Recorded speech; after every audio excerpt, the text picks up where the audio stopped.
गंगा, यमुना, सरस्वती, कावेरी, मंदाकिनी, नर्मदा, क्षिप्रा, सरयू, जितनी पवित्र नदियां हैं सब। क्या बात है? शंकर भगवान ने पूछा क्या चाहते हो? विदा कर दिया, तिलक कर दिया, विदाई लेकर जाओ तुम अपने अपने गांव। सारी नदियां हाथ जोड़कर खड़ी हो गई शंकर जी के सामने। हम नहीं जाए। मेरे भोले बाबा, जैसे आपने गंगा को अपने मस्तक पर रखा है,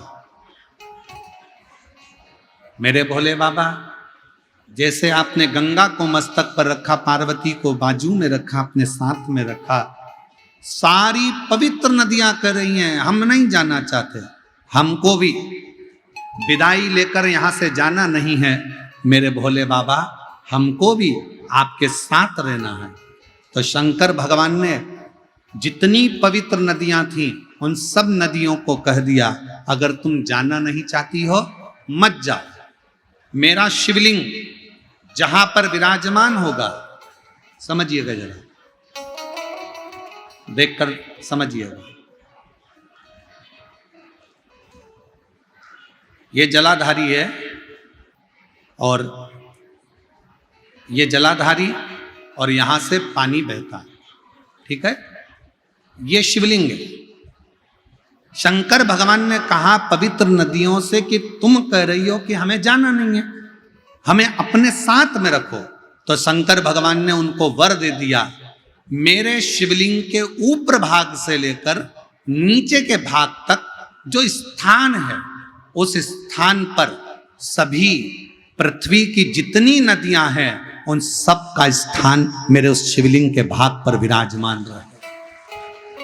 पवित्र नदियां। अब कई लोग कहते हैं गुरुजी शंकर जी पे जल चढ़ाकर पीने से बीमारियां चली जा रही है, शंकर जी पे जल चढ़ाकर आचमन करने से गठान गल जा रही है, ऐसा कैसे हो सकता है? उसका कारण केवल इतना है, जब हम शंकर भगवान पे जल चढ़ाते हैं, गंगा, यमुना, सरस्वती, कावेरी, नर्मदा, सब जल चढ़ाते से पूरी नदियों का जल उस जल में आ जाता है। पार्वती जी का हस्त कमल, जया, विषहरा, शामली, दौतली, सबका जल उसमें मिल जाता है। अशोक सुंदरी और गणेश कार्तिकेय का जल उसमें प्राप्त हो जाता है। और जब हम जल का पान करते हैं तो हमारा रोग धीरे धीरे समाप्त हो जाता है। उस जल की पवित्रता का